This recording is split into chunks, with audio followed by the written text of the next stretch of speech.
au sein de la luxueuse salle de réunion du cabinet d'avocats Morel et Associés, implanté au cœur d'une petite ville historique en Touraine, 11 avocats s'affrontaient verbalement avec une véhémence croissante à propos d'une clause contractuelle qui menaçait de faire perdre des millions d'euros à leur société. L'ambiance, alourdie par les effluves de cuir et de café tiède, était si tendue qu'elle en devenait presque tangible. Nul ne semblait capable de trouver une solution, et la pression était devenue si insupportable que les mâchoires étaient serrées et les voix tendues. C'est dans ce climat qu'une femme de ménage, se déplaçant avec une discrétion consommée, entra dans la pièce, son chariot de ménage glissant silencieusement sur la moquette épaisse. D'un geste posé, elle pointa l'erreur fondamentale qui leur avait échappé pendant des heures de débats infructueux. En moins de 2 minutes, sa simple observation, claire et pertinente, débloqua la situation qui avait figé toute l'équipe, plongeant la pièce dans un silence stupéfait. Ce qu'elle ne savait pas, c'était que son action inattendue avait attiré l'attention du directeur général et s'apprêtait à bouleverser son existence pour toujours. Avant que nous ne retournions à ce récit, dites-nous d'où vous nous suivez et n'oubliez pas de vous abonner, car demain je vous réserve une surprise de taille. L'air dans la salle de réunion opulente de Morel et Associés était donc chargé d'une tension électrique palpable. Nicolas Morel, le PDG du cabinet, un homme à l'allure sérieuse et au regard acéré, se massait les tempes, ses yeux gris plissés par une profonde frustration. 11 juristes aux salaires exorbitants, tous sortis des plus grandes écoles de droit comme l'ENA ou Assas, parlaient en même temps, s'accusaient mutuellement, citaient des jurisprudences complexes et se contredisaient, écrasés par la pression. Leur génie collectif, pourtant forgé dans les prestigieuses enceintes universitaires, semblait s'être évanoui. L'intégralité de la crise gravitait autour de la clause 38B d'un contrat essentiel avec le puissant groupe Ranchao. Si l'équipe juridique ne parvenait pas à y trouver une faille, la firme faisait face non seulement à la perte de millions d'euros, mais, de manière bien plus critique pour Nicolas, à la perte de la confiance du marché, un actif qu'il plaçait au-dessus de tout. C'est une véritable mine juridique, lâcha un avocat, la voix étranglée. La clause est blindée. Il n'y a pas d'échappatoire. Nicolas laissa échapper un soupir de déception amère. Et pensez que vous sortez de l'ENA et d'Assas pour revenir les mains vides. Sans que personne ne lui prête attention, au milieu de cette tempête juridique, Chloé Mercier, une femme d'une grande discrétion, se mouvait avec fluidité à l'arrière de la salle. Elle guidait son chariot de ménage, son t-shirt usé orné d'un célèbre chat de bande dessinée créant un contraste saisissant avec les costumes impeccables qui l'entouraient, indiquant qu'elle n'avait pas anticipé de devoir travailler si tard. Alors qu'elle se mettait à genoux pour éponger avec soin une petite tache d'eau presque invisible dans un coin, le tumulte verbal reprit de plus belle au-dessus d'elle. Le regard de Chloé, tout en feignant l'indifférence, se porta subtilement sur le tableau blanc où la clause controversée était écrite, cernée d'annotations désordonnées. Ça n'a pas l'air d'une clause si verrouillée, fit-elle remarquer d'un ton neutre, sa voix un havre de paix au milieu de l'agitation. Ça ressemble davantage à un vice de forme. La rédaction est inversée par rapport à la logique de l'article 127 du Code civil français. Le silence qui suivit fut total, s'abattant sur la pièce comme une coupure de courant. 11 têtes se tournèrent, lentement et comme un seul homme, dans sa direction. Nicolas aussi se retourna, son regard se fixant sur la jeune femme qui réajustait son matériel de nettoyage. « D'où savez-vous ça » interrogea-t-il, sa voix curieusement dépourvue d'émotion. Chloé soutint son regard sans la moindre hésitation. « Parce que je l'ai lu. C'est dans l'un des manuels que j'ai chez moi. » « Quel type de manuel » la pressa Nicolas. « Droit civil et droit des contrats. J'ai la série complète. C'est un professeur qui vivait dans mon ancien immeuble qui me les a offerts. J'en lis un chapitre tous les soirs, une fois que mon fils est couché. » Un petit tout-sautement méprisant se fit entendre parmi les avocats. L'un d'eux, visiblement irrité, prit la parole. « Sans vouloir vous offenser, nous sommes dans un contexte professionnel ici. » Chloé esquissa un sourire. « Et ce que j'ai dit, est-ce que c'était incorrect ? Parce que si le problème n'est que l'uniforme, je peux mettre un tailleur demain. J'en ai acheté un par accident, je croyais que c'était un jogging. » Nicolas observait Chloé, fasciné, comme si elle était une énigme qu'il ne parvenait pas à résoudre. « Vous avez fait des études de droit » demanda-t-il. « 3 années. J'étais à 1 an de la fin, mais les aléas de la vie. Travailler est devenu plus pressant qu'étudier, mais je n'ai jamais arrêté de lire. Simplement, je n'ai pas obtenu le diplôme. » Nicolas se leva avec lenteur, ignorant son équipe d'avocats surpayés comme si seule Chloé existait dans la pièce. Il s'immobilisa à quelques pas d'elle. « Répétez ce que vous avez dit, mais en détail. » Chloé déposa sa serpillière avec calme et croisa les bras. La clause 38B est construite sur une structure qui s'appuie sur le paragraphe conditionnel de la section 14, mais cela entre en conflit avec l'article 127 du Code civil. Ça crée une ouverture pour la faire annuler sur la base d'une ambiguïté d'interprétation, particulièrement si vous vous fondez sur le précédent Garvin contre Dakota Energy de 2019. Un nouveau silence s'installa, encore plus pesant que le précédent. Cette fois, personne n'eut l'audace de tousser. Le regard de Nicolas resta ancré sur elle. Pour la première fois depuis bien longtemps, son visage était vierge de tout jugement, comme s'il était témoin d'un événement qui échappait aux logiques bien huilées de son univers. Un des avocats tenta de protester. Ce n'est pas possible. L'analyse a été menée par des spécialistes. Elle doit confondre certains concepts. Chloé se contenta de hausser les épaules. Dans ce cas, relisez-le tranquillement ce soir. C'est à la page 197 du tome 2 de la collection du professeur Pierre Duval. C'est une excellente lecture pour la digestion. Nicolas croisa les bras, son visage affichant un mélange d'incrédulité et de curiosité grandissante. Il n'était pas agacé. Il était totalement captivé. Votre nom ? Chloé Mercier. Mademoiselle Chloé Mercier, rejoignez-moi dans mon bureau. Chloé cligna des yeux. Mais le sol est encore humide. Les avocats n'auront qu'à faire attention, répondit Nicolas en se tournant vers son équipe médusée. À moins que ce ne soit trop leur demander. La réunion prit fin dans un silence de plomb. Chloé, incertaine s'il s'agissait d'un blâme ou d'une promotion, poussa son chariot dans le couloir, un sourire malicieux aux lèvres. Le bureau de Nicolas était un sanctuaire de calme, comme si le mobilier lui-même avait compris que tout bruit superflu y était proscrit. Chloé y pénétra, laissant son chariot à l'extérieur, non par ordre, mais par une compréhension intuitive de ce que Nicolas attendait d'elle à cet instant précis. Nicolas se tenait près de sa table de travail, une tablette à la main. L'écran montrait une clause interminable, hérissée de virgules complexes et de jargon administratif. Il resta silencieux un moment, l'invitant d'un geste à s'asseoir. Chloé contempla le fauteuil cossu comme s'il s'agissait d'un trône de cinéma, puis s'y installa avec précaution, rajustant son t-shirt Garfield qui semblait encore plus incongru qu'un félin dans une salle d'audience. Cette clause, commença enfin Nicolas, a servi de modèle pour un contrat de fusion entre deux sociétés d'énergie en Floride. Un de nos avocats la trouve potentiellement utile. Votre avis ? Chloé parcourut rapidement les premiers paragraphes, ses yeux naviguant avec une aisance déconcertante sur le texte juridique touffu. Une fois sa lecture achevée, elle se cala dans son siège et déclara posément. C'est efficace si l'objectif est de perdre le lecteur. Cette clause est bien tournée, remplie de termes techniques, mais elle noie l'essentiel derrière 5 subjonctifs et 2 tournures ambiguës. C'est un piège, et il n'est même pas bien dissimulé. Un sourcil de Nicolas se souleva. Développé. Eh bien, l'expression transfert de la responsabilité contractuelle précède la clause conditionnelle, ce qui viole frontalement l'article 21 du Code civil. Un juge un tant soit peu méticuleux y verra une omission volontaire. Vous connaissez les articles par cœur ? S'étonna Nicolas. Non, je comprends leur logique. Le numéro n'est que l'étiquette. C'est le contenu qui importe. Nicolas dévisagea Chloé comme si elle était une nouvelle pièce sur son échiquier, réalisant subitement qu'elle était peut-être la plus redoutable de toutes.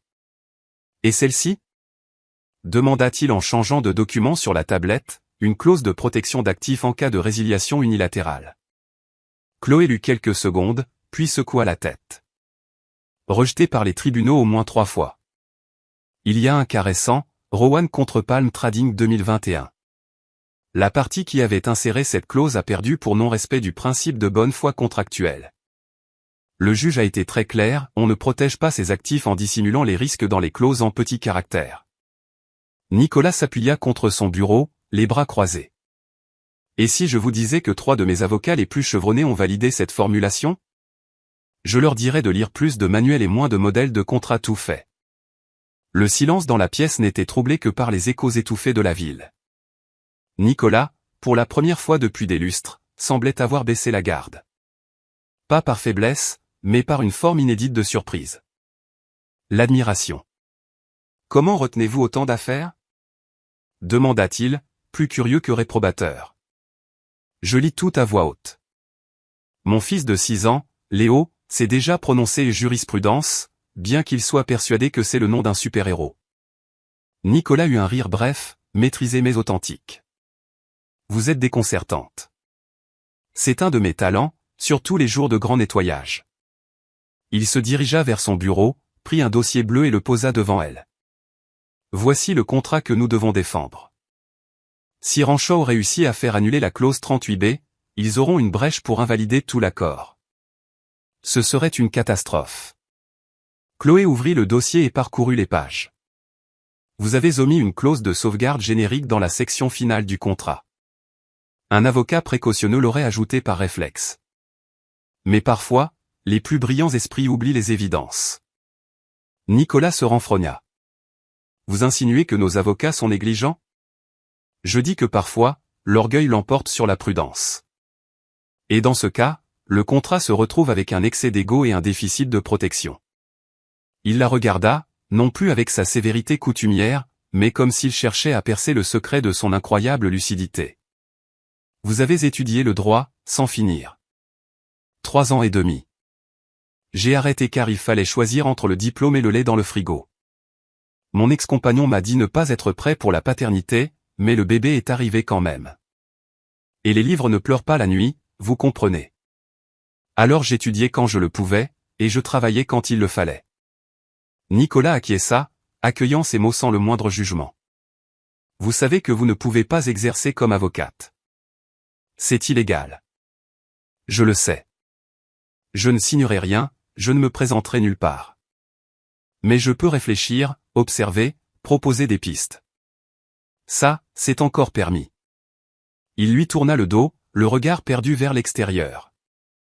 Les lumières de la ville semblaient pâles en comparaison de l'esprit étincelant qu'il venait de découvrir au sein même de son cabinet. J'ai besoin de vous, dit-il, toujours tourné vers la fenêtre. Mais personne ne doit être au courant. Chloé croisa les jambes, aussi à l'aise qu'une stratège aguerrie. Disons plutôt une alliée stratégique. Si quiconque apprend que je reçois des conseils juridiques d'un membre du personnel d'entretien, ça va virer au vaudeville. Et à la crise institutionnelle.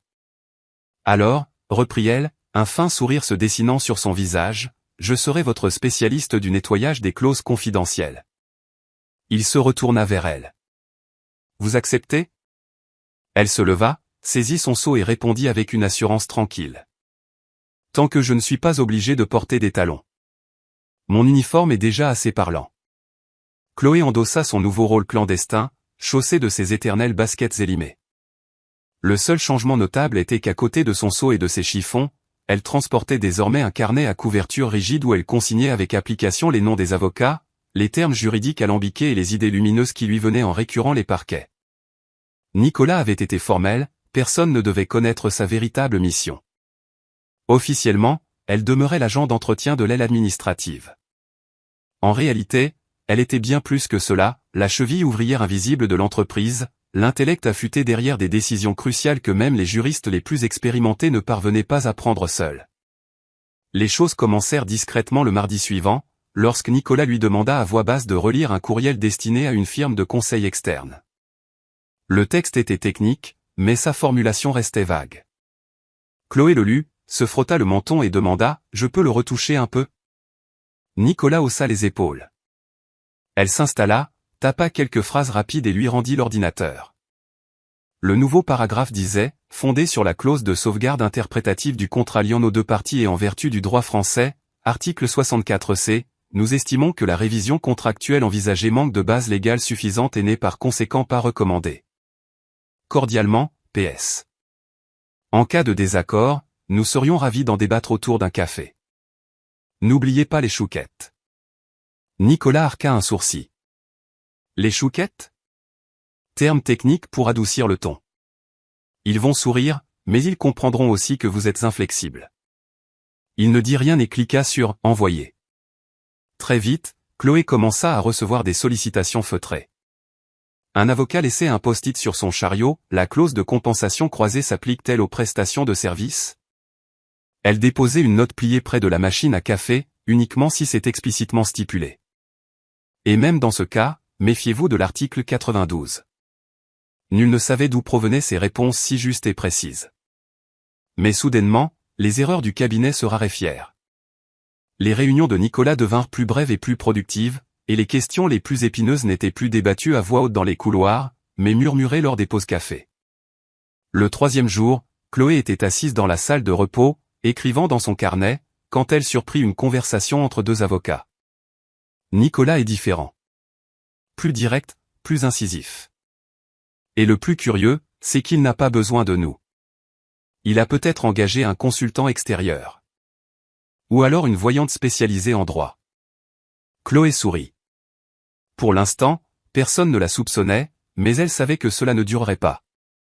L'incident éclata un vendredi matin, quand Thomas Bernard, un jeune stagiaire arrogant doté d'un ego surdimensionné, entra dans l'arrière-bureau et surprit Chloé en train de répondre à un email depuis l'ordinateur de Nicolas. « Qu'est-ce que vous faites ici » lança-t-il. Elle le regarda avec calme. « Je réponds à un courriel juridique concernant une fusion et une clause de réversibilité. Ça vous intéresse » Il s'avança, furieux. « C'est une infraction grave au protocole. Vous n'avez même pas le droit d'utiliser ce poste. Vous n'êtes qu'une femme de ménage. » Chloé prit une longue inspiration. Sa posture ne trahissait aucune colère, seulement la détermination sereine de quelqu'un qui refuse de se laisser diminuer. Tout le monde peut lire la loi, mais en comprendre l'esprit est un privilège réservé à ceux qui étudient au-delà des textes, dit-elle en le fixant droit dans les yeux. Thomas se renfrogna. Ça ne figure pas dans le code. Non, effectivement. C'est dans l'avant-propos du manuel du professeur Pierre Duval. Le même professeur qui dispense vos cours de master. C'est tiré de son ouvrage. Le silence qui suivit fut plus assourdissant que n'importe quelle accusation. À partir de ce jour, Chloé fut surnommée officieusement « la voix des notes de bas de page ». Personne ne savait exactement qui elle était, mais les rumeurs commencèrent à enfler. Le fait que Nicolas continue de la consulter sans fournir d'explications ne fit qu'ajouter au mystère. Un après-midi, un document sensible atterrit sur le bureau de Nicolas. Une lettre de mise en demeure, rédigée sur un ton agressif et menaçant. Il entra dans son bureau et, sans convoquer personne, tendit la lettre à Chloé. Elle la lut, réfléchit 2 minutes, puis rédigea une réponse concise, directe et claire, teintée d'une juste dose d'ironie. Nous prenons note de votre inquiétude quant aux issues judiciaires potentielles de ce contrat. Toutefois, nous estimons qu'il n'y a lieu ni à des effets de manche juridique, ni à l'invocation de fantômes contractuels imaginaires. Notre équipe, qu'elle soit visible ou non, est préparée à toute manœuvre, avec respect et sans aucune appréhension. Nicolas la luait, pour la première fois en public, un sourire se dessina sur ses lèvres. La même semaine, durant une pause, Chloé passa devant une salle de réunion où 2 stagiaires se demandaient s'il fallait activer une clause de responsabilité solidaire dans un contrat de partenariat. Tout dépend de la manière dont l'obligation a été créée, lança Chloé en poursuivant son chemin. Les 2 jeunes gens se regardèrent, interloqués. Que voulez-vous dire ? Elle se retourna en souriant. Si la solidarité a été stipulée par convention, alors oui. Mais si elle est simplement présumée par interprétation, vous risquez de dénaturer l'intention originelle des parties. C'est l'article 265. Bonne continuation, messieurs. Elle s'éloigna comme si elle venait de faire une remarque sur la météo. Observant la scène depuis son bureau, Nicolas fit un geste inhabituel. Il nota le nom de Chloé dans un carnet qu'il n'utilisait que très rarement, comme pour se souvenir que la véritable intelligence se présentait parfois sous les traits d'un t-shirt délavé et d'un vieux sac à dos. Il était près de 22 heures quand Chloé finit de classer les derniers dossiers sur le bureau de Nicolas. Le bureau était paisible, à peine éclairé par la lampe qui jetait un halo chaleureux sur les documents épars. Dehors, les lumières de la petite ville historique en Touraine scintillaient à travers les grandes baies vitrées, mais dans cette pièce, le monde s'était contracté pour n'inclure que 2 personnes. Au seuil d'une conversation qui allait s'engager, Nicolas se cala dans son fauteuil, observant Chloé plier avec soin une feuille sur laquelle elle avait pris des notes concernant l'affaire Ranchot. Il constata qu'elle pliait toujours les feuilles de la même façon, en 2, formant des rectangles parfaits, comme si chacune méritait une forme de respect. « Vous n'êtes pas contrainte de rester si tard, dit-il enfin, brisant le silence. Je sais, mais j'apprécie le calme du bureau quand il est vide. Il est plus aisé de réfléchir quand personne ne vous dévisage comme une attraction de cirque. Chloé rangea le dernier livre dans son sac et prit place sur la simple chaise en bois face à lui. Un contraste saisissant avec le fauteuil de cuir réservé aux réunions importantes, ce qui la rendait plus présente, plus authentique. Puis-je vous poser une question? Nicolas se pencha en avant. Je vous en prie, mais si cela concerne la jurisprudence, le tarif augmente après 21 heures.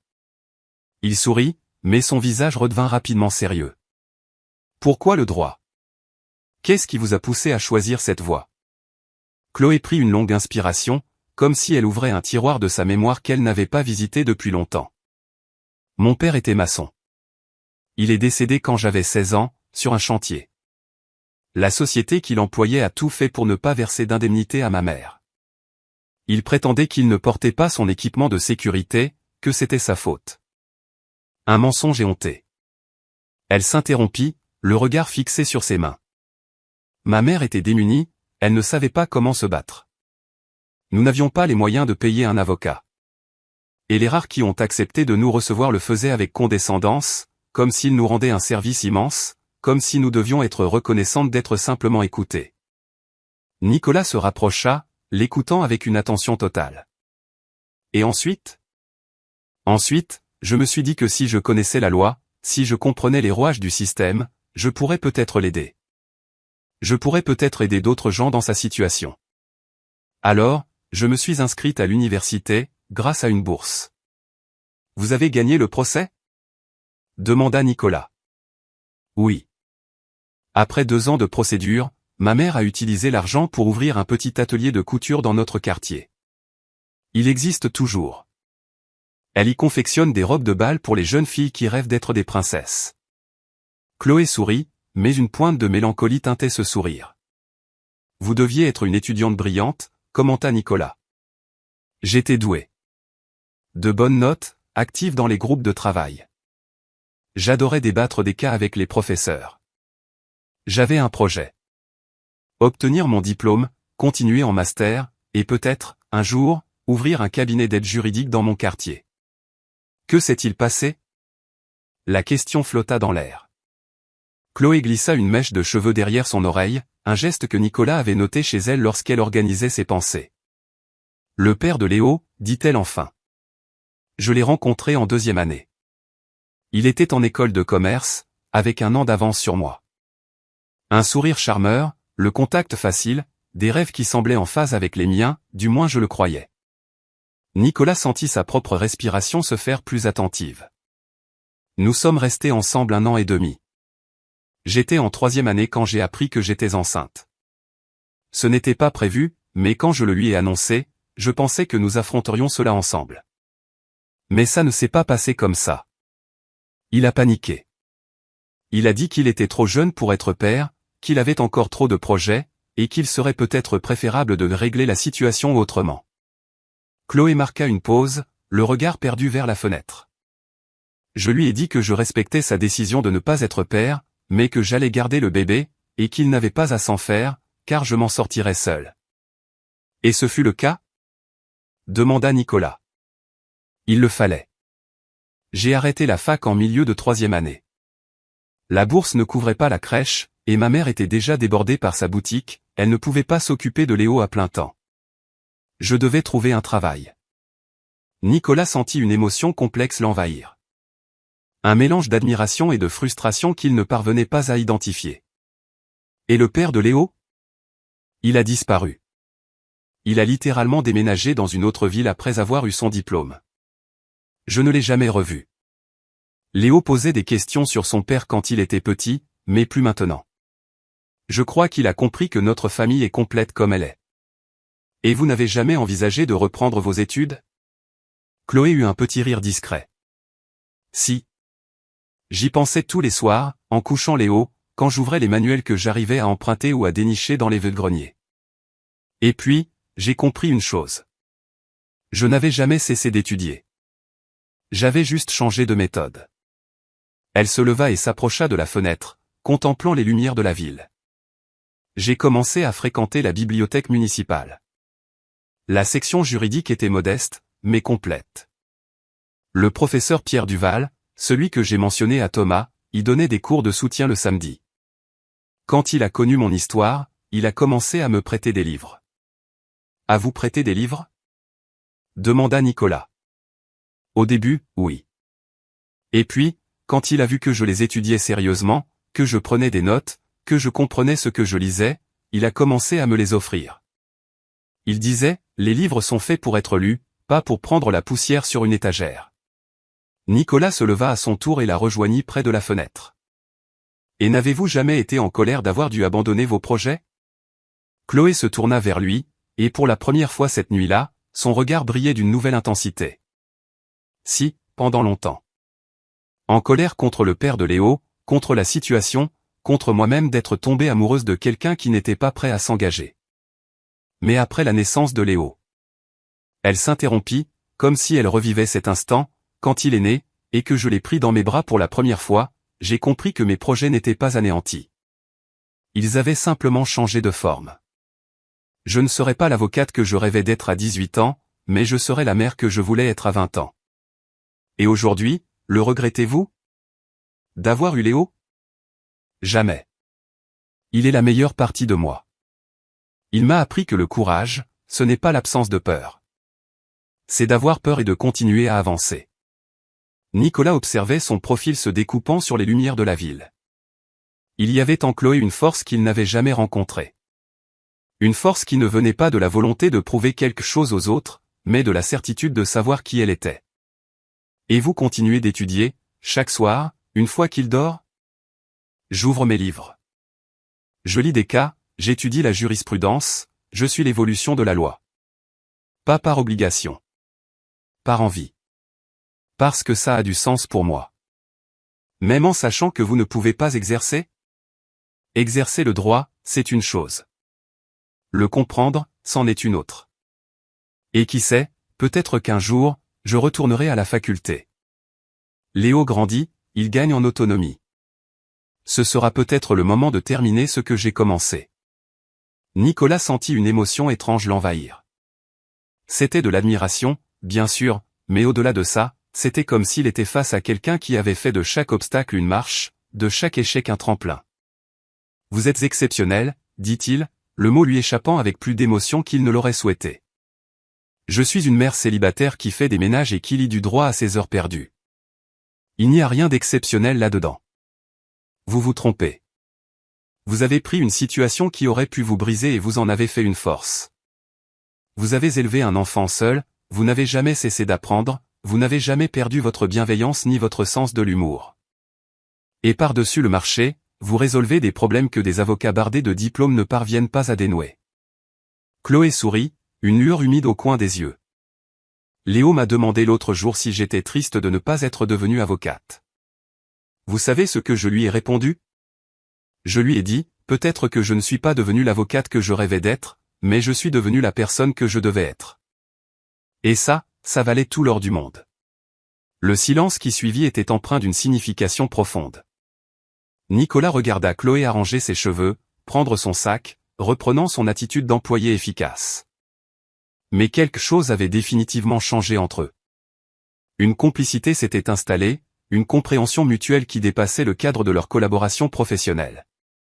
Il faut que j'y aille, dit-elle. Léo se couche tôt, mais il aime que je sois là s'il se réveille en pleine nuit. Il fait parfois des cauchemars. Bien sûr. Merci. D'avoir partagé ça avec moi. Merci de m'avoir écouté. Elle se dirigea vers la porte, mais se retourna avant de sortir. Et Nicolas. Cette conversation reste entre nous. D'accord? Pas parce que c'est un secret, mais parce que c'est intime. Entendu, répondit-il. Seul dans son bureau, Nicolas contempla la chaise où elle était assise. Pour la première fois depuis bien longtemps, il se sentit petit. Non pas rabaissé, mais empli d'humilité, comme s'il venait de rencontrer une personne qui le forçait à revoir tout ce qu'il croyait savoir sur la force, la persévérance et la valeur. Le jour suivant, Nicolas se rendit au bureau plus tôt que d'habitude, non pour des réunions impératives, mais pour observer. Il voulait mieux cerner cette femme qui, en une seule soirée, avait bouleversé sa perception de l'intelligence et du caractère. Il se posta stratégiquement dans la salle de repos, d'où il pouvait observer le couloir principal. À 8h15, Chloé arriva, vêtue de sa blouse bleue et de son vieux sac à dos. Mais Nicolas la voyait désormais sous un jour nouveau. Chacun de ses gestes, chaque sourire adressé à un collègue, révélait une bonté qui transcendait la simple politesse. Il la vit s'arrêter pour aider un stagiaire qui avait fait tomber une pile de documents. Plutôt que de se contenter de les ramasser, elle les classa par date avant de les lui rendre en plaisantant sur le fait que les papiers avaient leur propre volonté dans les cabinets d'avocats. Le jeune homme rit, visiblement détendu. Plus tard, lors d'une réunion avec son équipe juridique, Nicolas se surprit à se demander ce que Chloé penserait de chaque argument. Quand un avocat proposa une stratégie bancale, il faillit murmurer « Chloé dirait qu'il y a une faille dans la clause 3 », mais il se retint. À l'heure du déjeuner, il l'aperçut assise seule dans la cour, mangeant un sandwich tout en lisant un ouvrage de droit constitutionnel. Ce n'était pas une mise en scène. Elle ne cherchait à impressionner personne. C'était un intérêt pur, une véritable soif d'apprendre. Nicolas comprit qu'il ressentait quelque chose d'indéfinissable. Ce n'était pas l'attirance physique qu'il avait pu éprouver pour d'autres femmes, ni le simple respect professionnel pour une collaboratrice compétente. C'était plus profond, plus complexe. Une admiration teintée de curiosité, un respect mêlé à l'envie d'en découvrir davantage, de comprendre comment un esprit si vif avait pu éclore dans des conditions si ardues. Il était captivé par sa manière de transformer les difficultés en lucidité, les obstacles en opportunités de grandir. En fin de journée, alors que le bureau se vidait, Nicolas invita Chloé à le rejoindre pour un entretien. « J'ai quelque chose pour vous », dit-il en lui tendant une enveloppe. Chloé l'ouvrit et y découvrit un chèque d'un montant conséquent, suffisant pour couvrir plusieurs mois de dépenses. « Qu'est-ce que c'est » demanda-t-elle. « Une prime. Pour toute votre aide. Pour les solutions qu'aucun de mes avocats n'a su trouver. » Chloé fixa le chèque quelques instants, puis le lui tendit. « Je ne peux pas accepter. »« Pourquoi ? » ?»« Vous le méritez. La valeur que vous apportez à mon travail est bien supérieure à ce montant. C'est précisément pour cela que je ne peux pas l'accepter. » Nicolas fronça les sourcils, déconcerté. « Je ne comprends pas. » Chloé s'assit dans la même chaise que la veille. « Si j'accepte ce chèque, vous vous sentirez quitte. Vous aurez l'impression d'avoir payé pour mes connaissances, pour mon aide. Et moi, je me sentirai comme quelqu'un qui a été rétribué pour son utilité. Mais c'est exactement ce que je fais. Rétribuer quelqu'un qui a été utile. Non, Nicolas. Je ne suis pas un service. Je suis une valeur. » Les mots flottèrent dans l'air, chargés de dignité et de détermination. « Vous ne saisissez pas, poursuivit-elle. Je ne vous aide pas par besoin d'argent. Je vous aide parce que j'aime ça, parce que ça a du sens pour moi. Parce que j'ai enfin l'occasion de mettre en pratique tout ce que j'ai appris. L'argent ferait de cela une simple transaction. Or, ce que nous avons, c'est un partenariat. » Nicolas rangea le chèque, se sentant à la fois repoussé et profondément admiratif. « Comment puis-je vous remercier, alors ? » ?»« En continuant à m'impliquer. En continuant à faire confiance à mon jugement. Et peut-être, juste peut-être, en me voyant comme une personne, et non plus seulement comme une femme de ménage qui s'y connaît en droit. » À cet instant, Nicolas prit conscience de ce qu'il ressentait. Il était en train de tomber amoureux. Non pas de l'apparence de Chloé, ni de son utilité professionnelle, mais de son être, de son intégrité, de son esprit, de sa faculté à faire de chaque situation une occasion de s'élever. Et cela l'effrayait plus que n'importe quel procès qu'il avait jamais eu à affronter. Le jeudi matin s'annonça comme un jour ordinaire chez Morel et Associés. Chloé arriva à 8 heures précises, salua l'accueil et se dirigea vers l'étage administratif avec son chariot de ménage. Ce qu'elle ignorait, c'est qu'à quelques pas de là, Hugo Lambert, stagiaire de 2e année et influenceur en devenir, filmait discrètement une vidéo pour ses réseaux sociaux. Hugo était intrigué par les rumeurs qui couraient au bureau, un mystérieux consultant invisible qui aidait Nicolas Morel sur des dossiers complexes. Lorsqu'il vit Chloé expliquer patiemment la différence entre une clause de résiliation et une clause d'annulation à 2 autres stagiaires, il sut qu'il tenait un sujet en or. « C'est simple, en fait, » disait Chloé, appuyée sur son balai. « Une clause de résiliation, c'est comme une rupture parce que vous n'êtes plus d'accord sur le choix des films. C'est fini, mais il n'y a pas de faute. Par contre, une clause de rescission, c'est quand l'un des deux a mangé en cachette tout le pop-corn. Là, il y a rupture de confiance. Les stagiaires rirent, et l'un d'eux demanda, et si quelqu'un a menti en disant qu'il aimait les films d'horreur juste pour plaire à l'autre? Alors là, mon ami, c'est un dol. L'accord entier repose sur une information fausse. Ça peut annuler le contrat depuis le début. C'est comme découvrir que la personne qui te plaît n'aime ni les chiens, ni la pizza. Incompatibilité majeure. Contrat annulé. Hugo continuait de filmer, ébahi par la clarté avec laquelle Chloé expliquait des notions que ses professeurs mettaient des heures à rendre à moitié aussi limpides. Et comment on sait laquelle utiliser? Demanda un autre stagiaire. La question clé, y a-t-il eu mauvaise foi? Si oui, c'est une récision. Sinon, c'est une simple résiliation. C'est la différence entre rompre par SMS ou en face à face. Le résultat est le même, c'est fini. Mais l'une des manières est un peu plus élégante que l'autre. Chloé prit son chiffon, prête à reprendre le travail, mais un stagiaire avait encore une question. Et si les deux veulent rompre le contrat, mais pour des raisons différentes? Alors là, c'est un divorce par consentement mutuel avec dispute pour la garde du chien. Une résiliation bilatérale avec une clause de répartition spécifique.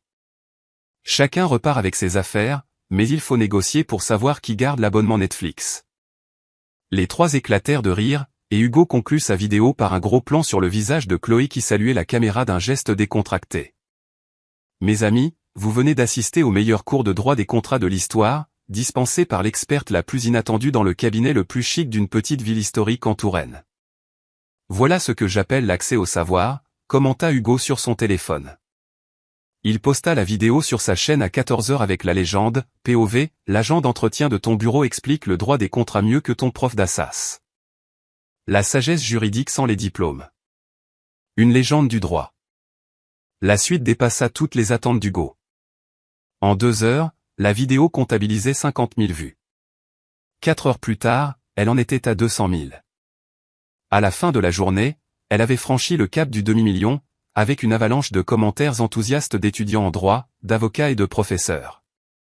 Cette femme a expliqué en 2 minutes ce que mon prof n'a pas réussi à faire en un semestre. Quelqu'un sait où elle donne des cours? Je quitte la fac pour m'inscrire avec elle. Enfin quelqu'un qui rend le droit accessible. Attendez, c'est un agent d'entretien? Comment peut-elle être meilleure qu'un docteur en droit d'Assas? La vidéo fut partagée dans les groupes privés des facultés de droit de tout le pays. Elle devint virale sur un réseau social populaire sous le hashtag La juriste en bleu, et d'autres plateformes s'embrasèrent d'articles reprenant les explications de Chloé.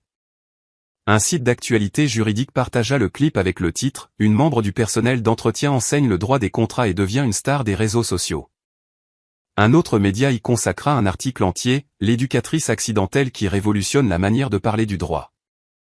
Mais la véritable déflagration eut lieu quand une page très suivie publia un montage photo de Chloé avec son balai à côté de 11 avocats en robe solennelle, légendé, l'agent d'entretien qui a ridiculisé 11 docteurs en droit. Le mème se propagea à une vitesse fulgurante, décliné en des dizaines de versions. Le lendemain matin, Chloé arriva au travail, ignorant tout de l'agitation. Elle fut accueillie par des regards curieux, des messes basses et des sourires complices. Elle ne comprit que quelque chose clochait que lorsque la réceptionniste, peinant à contenir son excitation, lui tendit son téléphone. « Chloé, vous êtes une star. Plus de 2 millions de vues. » Chloé visionna la vidéo avec un air amusé, en secouant la tête. « Ce Hugo, je me suis toujours dit qu'il filmait un peu trop. Vous n'êtes pas fâché? » demanda la réceptionniste. « Pourquoi le serais-je? Ai-je dit quelque chose de faux? » Non. Mais il ne vous a pas demandé la permission. C'est vrai. Mais je n'ai rien révélé de confidentiel non plus. Et à en juger par les commentaires, les gens apprennent des choses. C'est plutôt positif. Quand Nicolas arriva 1 heure plus tard, 3 appels de journalistes l'attendaient déjà, ainsi que 2 courriels de producteurs de télévision souhaitant interviewer la femme de ménage virale, et un message des ressources humaines demandant la marche à suivre. Nicolas convoqua immédiatement Hugo. Vous n'aviez aucun droit de filmer une employée sans son consentement. Monsieur Morel, je ne pensais pas que ça prendrait une telle ampleur. C'était juste une vidéo amusante pour mes abonnés. Supprimez cette vidéo sur le champ. Mais monsieur, elle a déjà été partagée des milliers de fois. Même si je la supprime, ça ne changera pas grand-chose. Et puis, techniquement, je l'ai filmée dans un lieu public du bureau, et elle ne s'est pas opposée à être filmée. Nicolas prit une longue inspiration, tentant de maîtriser son agacement. Il n'était pas fâché du succès de Chloé, mais inquiet des conséquences possibles. Le cabinet pourrait être questionné sur ses méthodes de recrutement, sur les raisons pour lesquelles un membre du personnel d'entretien détenait de telles connaissances juridiques, et sur la compétence générale de son équipe. Il fit venir Chloé dans son bureau pour un entretien privé. « Chloé, nous devons parler de cette situation. » La vidéo. Je l'ai vue. C'est plutôt marrant. Vous mesurez les implications? La presse va vouloir vous interroger. Creusez votre histoire. Vous demandez pourquoi vous n'exercez pas le droit. Et je répondrai la vérité. Que j'ai étudié le droit, que je n'ai pas pu finir pour des raisons personnelles, mais que j'ai continué à étudier par passion. Où est le problème? Le problème, c'est que cela pourrait créer une situation délicate pour le cabinet. On va remettre en question notre compétence, se demander pourquoi nous nous reposons sur un membre du personnel d'entretien pour régler des dossiers complexes. Chloé croisa les bras, adoptant un ton plus grave. Nicolas, est-ce que j'ai votre honte? La question le désarçonna. Ce n'est pas ça. Alors qu'est-ce que c'est? Ai-je divulgué des informations confidentielles? Enfreint un protocole? Manqué de respect à un client? Non. Mais. Alors laissez-moi vous poser une question. Préférez-vous avoir une équipe qui fait semblant de tout savoir, ou quelqu'un qui maîtrise réellement son sujet, peu importe l'intitulé de son poste? Nicolas resta silencieux quelques secondes. Vous avez raison. Je suis désolé. C'est juste que ce type d'attention pourrait compliquer notre partenariat. Notre partenariat a toujours été compliqué, Nicolas. Dès le premier jour. Et pourtant, ça a fonctionné. Elle se leva et se dirigea vers la fenêtre. Vous savez ce que je pense de cette vidéo? Si les gens se moquent de moi, j'espère qu'ils auront au moins appris quelque chose. Combien d'étudiants en droit, à votre avis, ont enfin compris des notions qui leur échappaient, simplement parce que j'ai utilisé des analogies avec les relations amoureuses et Netflix? Sûrement beaucoup. Alors la vidéo a eu une utilité. Et si elle cause des problèmes au cabinet, nous les affronterons. Mais je ne vais pas me cacher sous prétexte que les gens ont découvert que l'intelligence ne dépend pas d'un diplôme. Nicolas la contempla, une fois de plus, admiratif de sa capacité à transformer une situation potentiellement explosive en une occasion de réflexion profonde. Vous n'avez pas peur du jugement des autres, constata-t-il. Nicolas, je suis une mère célibataire, une femme de ménage qui étudie le droit sur ses temps de pause. Si j'avais peur du jugement, je ne sortirais même pas de chez moi. Ce qui compte pour moi, c'est, est-ce que je fais quelque chose d'utile? Est-ce que j'aide quelqu'un? Est-ce que je suis fidèle à moi-même? Et l'êtes-vous? Je le suis. Alors, qu'ils viennent, les mêmes, les interviews, les questions. Je répondrai à tout, avec le même naturel que j'utilise pour expliquer les clauses d'un contrat. Cet après-midi-là, lorsque 3 autres médias contactèrent le cabinet pour interviewer la femme de ménage devenue un phénomène, Nicolas n'essaya pas de leur barrer la route. Il se contenta de demander à Chloé si elle avait besoin de quoi que ce soit. « Promettez-moi une seule chose, dit-elle. » Laquelle? Si un journaliste vous interroge sur mon patron, dites-lui que c'est la personne la plus intelligente que je connaisse. Parce que c'est la vérité. Et parce que l'intelligence reconnaît l'intelligence. C'était une certitude. Nicolas était éperdument amoureux. L'affaire Ranchaud contre Morel et associés était fixée au lundi à 9h du matin, au tribunal de grande instance de Tours. C'était le genre de procès qui allait sceller non seulement l'avenir financier du cabinet, mais aussi sa réputation. 60 millions d'euros étaient en jeu, ainsi que la crédibilité que Nicolas avait mis 15 ans à construire. Le vendredi précédent, la tension au bureau était à son comble. Les avocats peaufinaient leurs arguments, vérifiaient la jurisprudence et s'échangeaient des regards anxieux dans les couloirs. Tous savaient que la stratégie de la défense reposait sur une interprétation fine de la clause 38B, celle-là même que Chloé avait identifiée comme problématique des semaines plus tôt.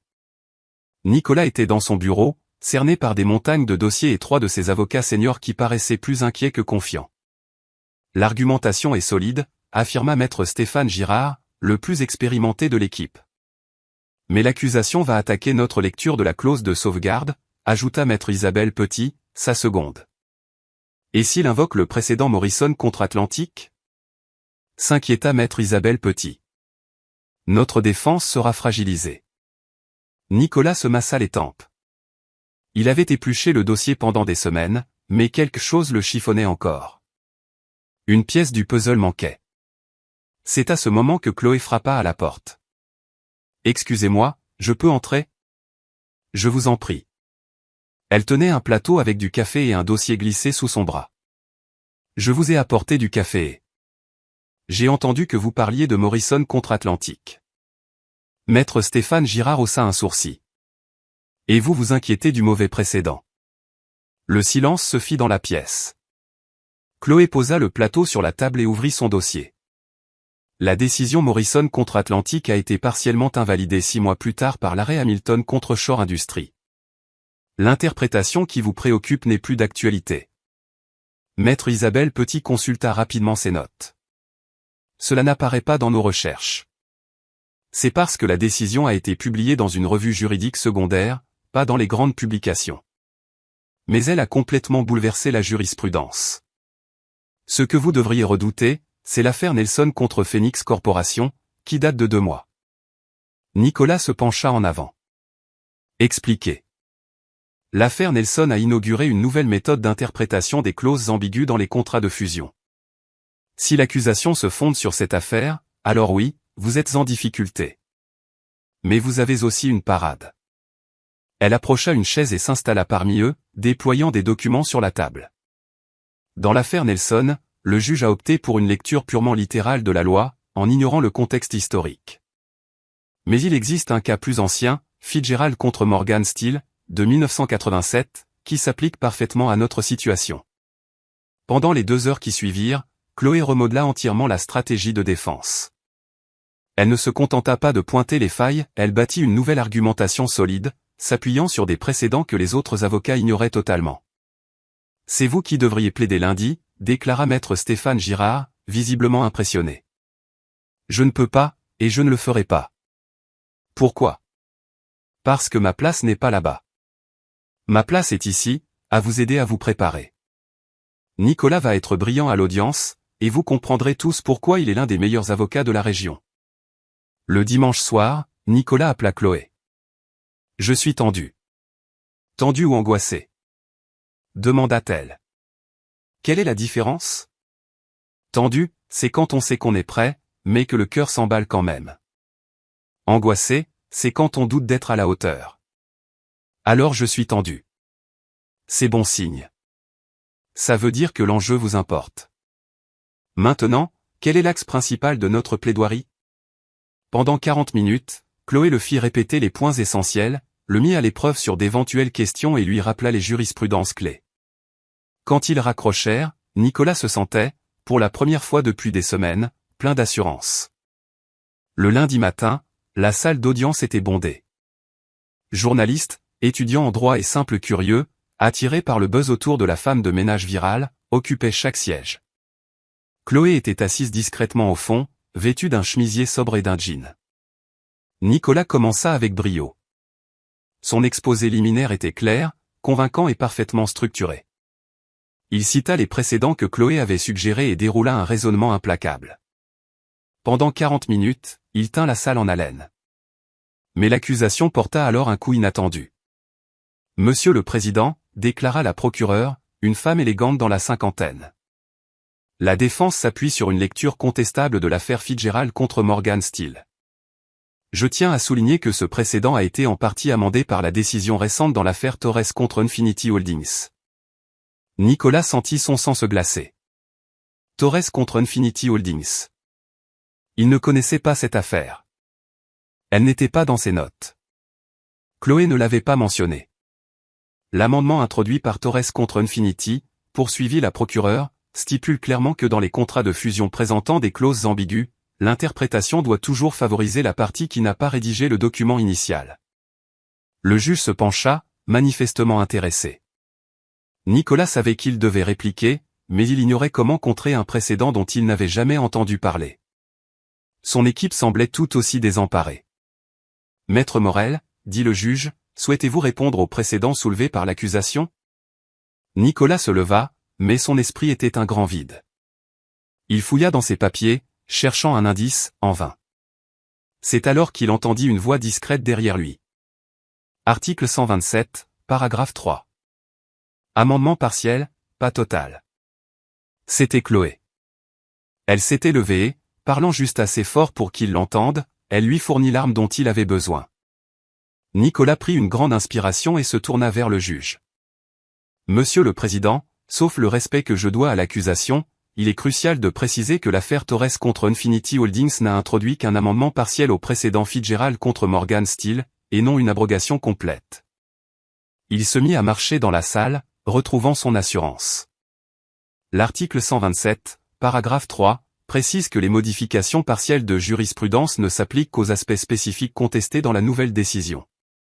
Comme Chloé l'a expliqué, dans l'affaire Torres contre Infinity, le litige portait sur l'interprétation des clauses dans le cadre d'OPA hostiles, et non de fusions amicales comme celle qui nous occupe aujourd'hui. La procureure se renfrogna, visiblement prise de court. De plus, enchaîna Nicolas, le juge dans l'affaire Torres contre Infinity a bien précisé que sa décision n'avait pas vocation à s'appliquer à tous les types de fusions, mais uniquement à celles impliquant une contrainte ou un déséquilibre informationnel majeur. Dans notre cas, il s'agit d'une fusion amicale, avec un partage complet de l'information entre les deux parties, documenté sur plus de 8 mois de négociations. Par conséquent, l'affaire Torres contre Infinity est inapplicable. L'interprétation originale de Fitzgerald contre Morgan Stanley reste donc valide et pertinente. Le silence se fit dans la salle, seulement rompu par le son du juge tapotant son stylo sur son bureau. Maître Morel, votre argumentation est cohérente et solidement étayée. L'objection est rejetée. 2 heures plus tard, Nicolas remportait le procès. La décision fut unanime. La clause 38B était valide, le contrat maintenu, et Morel et associés sauvaient non seulement les 60 millions d'euros en jeu, mais aussi leur réputation. De retour au cabinet, l'heure était à la fête. Mais avant toute chose, Nicolas partit à la recherche de Chloé. Il faut que je te parle. Ils se retrouvèrent dans son bureau, à l'écart des félicitations et des coupes de champagne. Comment connaissais-tu l'affaire Torres contre Infinity? Demanda-t-il. Je l'ai cherché hier soir, quand tu m'as dit que tu étais tendu. Je me suis dit que je devais vérifier si des cas récents pouvaient fragiliser notre stratégie. J'en ai trouvé 3, dont celui-là. Et pourquoi ne m'en as-tu pas parlé avant?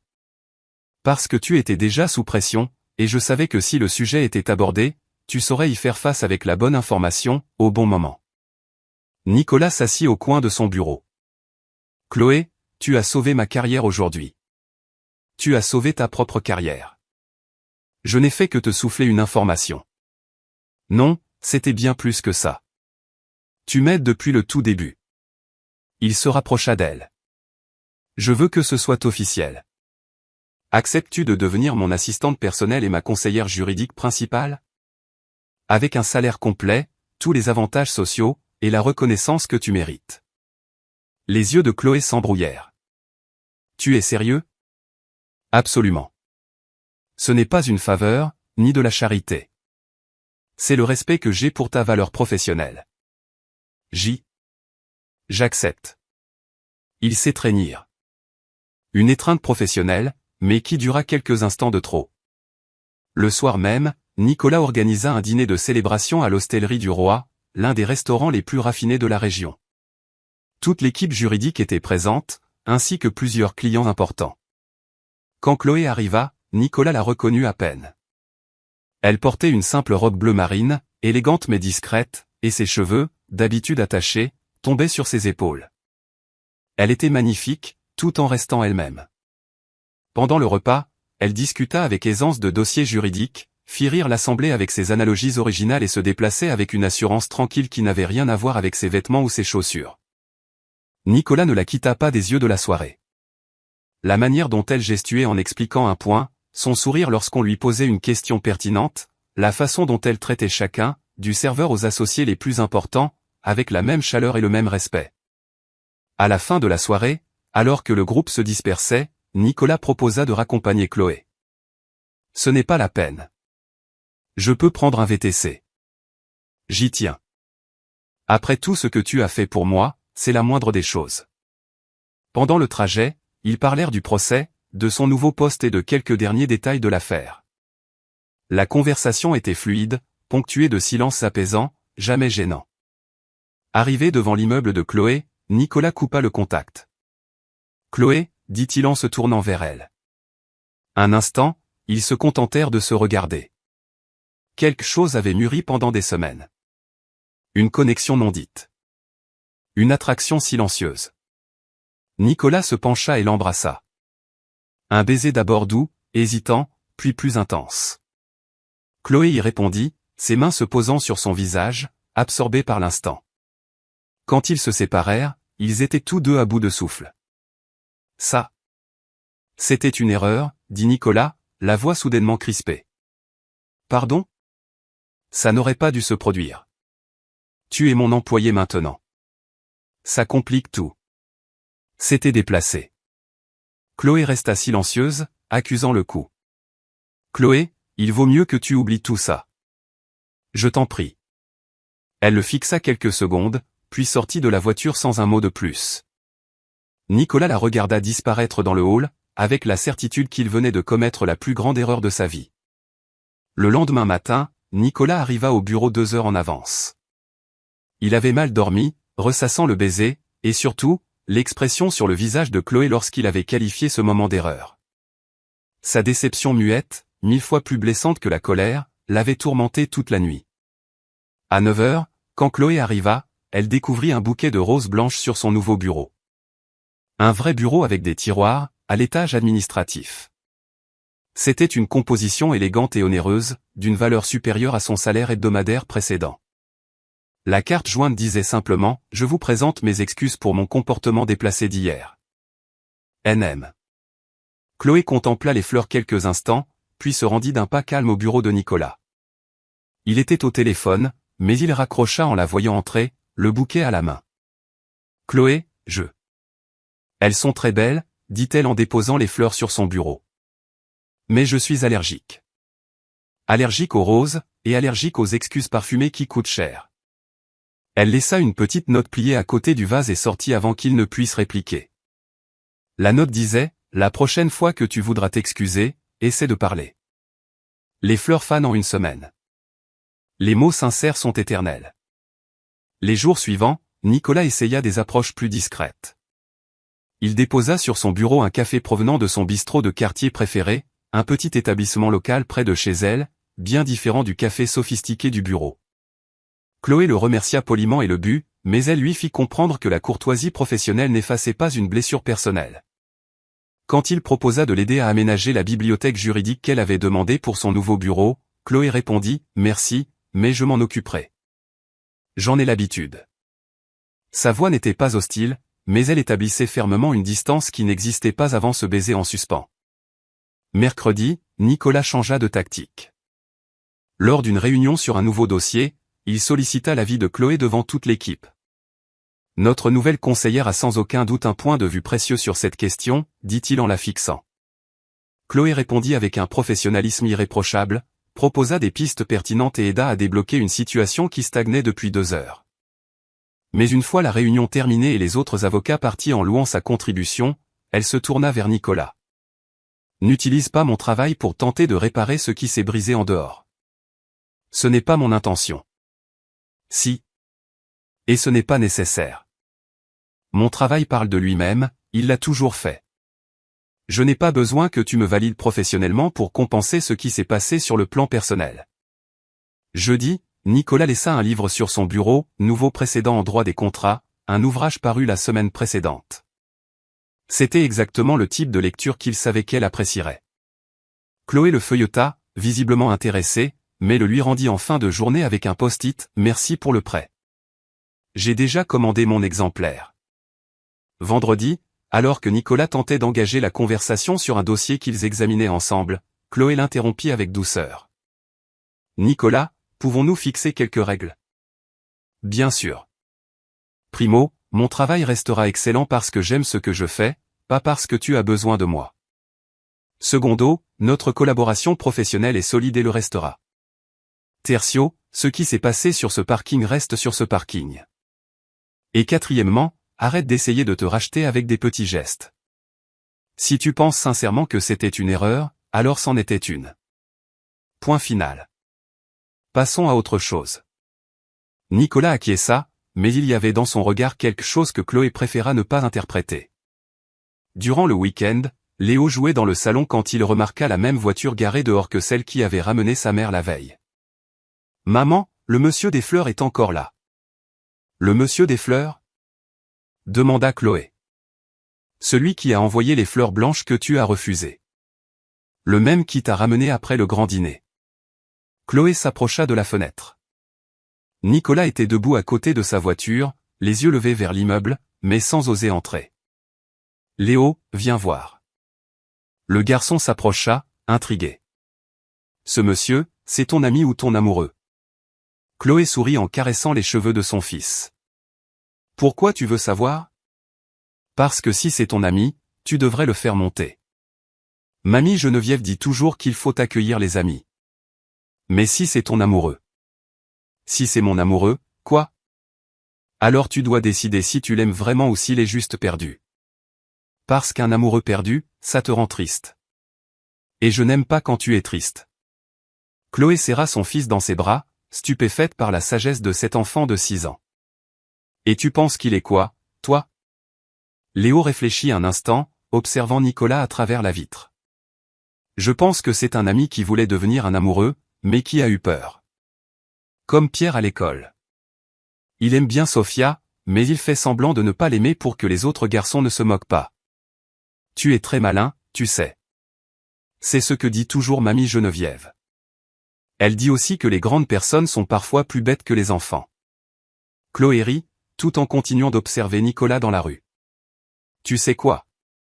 Ta grand-mère a bien raison. Nicolas resta sur le trottoir encore 10 minutes, puis il remonta dans sa voiture et s'en alla. Chloé resta à la fenêtre, songeant aux paroles de son fils et aux sentiments complexes qu'elle peinait à démêler. Léo, qui avait repris ses jeux, lança depuis le salon, « Maman, s'il revient demain, je peux lui parler ? » Les grandes personnes qui sont perdues, des fois, elles ont besoin de l'aide des enfants. Chloé secoua la tête en souriant. Son fils avait raison. Les adultes compliquaient souvent bien trop les choses simples. Le lundi suivant, Nicolas se présenta au bureau de Chloé avec une proposition surprenante. « On va déjeuner dehors ? Je dois te parler d'un dossier, mais loin d'ici. » Chloé le dévisagea, percevant un changement dans son attitude. Il semblait moins sur la défensive, plus accessible. Quel genre de dossier ? Le genre qui ne se résout pas avec la jurisprudence. Ils se rendirent dans un petit café du centre-ville, à l'opposé des restaurants chics que Nicolas fréquentait d'habitude. C'était un lieu sans prétention, avec des tables en bois patiné et une ardoise en guise de menu. Le genre d'endroit où Chloé se sentait bien. Nicolas commanda un sandwich qu'il grignota à peine. Chloé mangea sa salade, l'observant tortiller une serviette en papier. Alors, lança-t-elle après quelques minutes de silence, « Quel est ce dossier qui te préoccupe tant ? » Le dossier, c'est moi. Elle cessa de manger et attendit. Chloé, je ne sais pas comment gérer ce que je ressens. Et que ressens-tu ? Depuis que tu es entré dans ma vie, tout est différent. Ma façon de travailler, de penser, d'être. Et ça m'effraie. Pourquoi ça t'effraie ? Parce que je n'ai jamais ressenti ça. Je n'ai jamais eu autant d'admiration pour quelqu'un. Je n'ai jamais eu un tel besoin d'être près de quelqu'un, d'entendre ses pensées, de comprendre sa vision du monde. Chloé posa sa fourchette et lui accorda une attention totale. Es-tu perdu parce que tu es tombé amoureux, ou parce que tu es tombé amoureux de moi ? La question le prit de court. Quelle est la différence ? La différence, c'est que tu n'as peut-être pas l'habitude des femmes qui n'ont pas besoin de toi. Seulement du vrai toi. Nicolas fronça les sourcils. Que veux-tu dire ? Les femmes que tu as fréquentées avant avaient besoin de ton statut, de ton argent, de ton pouvoir. Je n'ai besoin de rien de tout ça. Et ça te prive de tous tes repères, n'est-ce pas ? Il resta silencieux, méditant ses paroles. Tu as peut-être raison. Ce n'est pas peut-être. Tu as passé ta vie à être nécessaire aux autres pour les mauvaises raisons. Avec moi, tu es juste toi. Nicolas. Pas le PDG, pas l'homme riche. Juste l'homme intelligent qui pose les bonnes questions et qui rit parfois à mes blagues nulles.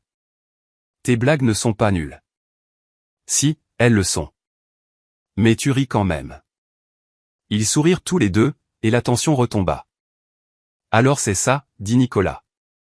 Je suis perdu parce que tu me fais sentir à la fois superflu et indispensable. Exactement. Tu n'as pas à être autre chose que toi-même. Et ça te terrifie. Oui. Parce que ça signifie que si je te plais, c'est pour moi. Et si je ne te plais pas, c'est aussi pour moi. Nicolas acquiesça, reconnaissant la lucidité de ses propos. Et pour le baiser, dit-il, abordant enfin le non-dit entre eux. Je pense sincèrement que c'était déplacé. Tu travailles pour moi, et je ne veux pas que tu te sentes mal à l'aise ou sous pression. Chloé inclina la tête, l'observant. Alors tu devrais peut-être réfléchir un peu plus avant d'embrasser les gens. Ou bien m'as-tu embrassé par admiration? Non. Je t'ai embrassé parce qu'à ce moment-là, c'était la chose la plus juste au monde à faire. Et ensuite? Ensuite, la peur a pris le dessus. La peur de tout compliquer, de te perdre en tant que collaboratrice, de... Je ne sais pas. De ne pas être à la hauteur. Chloé se renversa dans sa chaise, un léger sourire aux lèvres. Nicolas, tu es beaucoup de choses. Intelligent, passionné, parfois aussi têtu qu'un âne. Mais pas à la hauteur? Jamais. Alors pourquoi ai-je ce sentiment? Parce que tu apprends à être avec quelqu'un qui n'attend rien de toi, si ce n'est ta présence. Et c'est déstabilisant. Ils finirent de déjeuner en parlant de travail, mais quelque chose avait changé. Une nouvelle compréhension s'était installée, une forme d'honnêteté qui n'existait pas auparavant. De retour au bureau, Nicolas la raccompagna jusqu'à son poste. Chloé, je peux te poser une question? Bien sûr. Éprouves-tu quelque chose pour moi? Elle le fixa quelques secondes. Je suis désolé, mais je suis perdu, moi aussi. Et contrairement à toi, je n'ai pas le luxe d'embrasser quelqu'un pour ensuite qualifier ça d'erreur. Quand tu sauras ce que tu veux vraiment, tu me le diras. D'ici là, nous sommes des collègues. De bons collègues. Ce soir-là, à la maison, Chloé était plus pensive que d'habitude. Léo dormait, et elle aidait sa mère, Geneviève, à plier le linge dans le salon. Tu as l'air différente, remarqua Geneviève en observant sa fille. Différente comment? Triste. Pas cette tristesse qui fait pleurer. Celle qui vient quand on pense trop. Chloé sourit. Sa mère avait un don pour lire en elle avec une précision d'horloger. Tout va bien, maman. Je traverse juste une période de changement. Quel changement? Professionnel? Personnel? Un peu de tout. Geneviève laissa le linge et s'assit près de sa fille. Raconte. Le travail, c'est formidable. Mieux que je ne l'aurais imaginé. J'ai le poste dont j'ai toujours rêvé. Je fais ce que j'aime et je suis bien payé. Mais,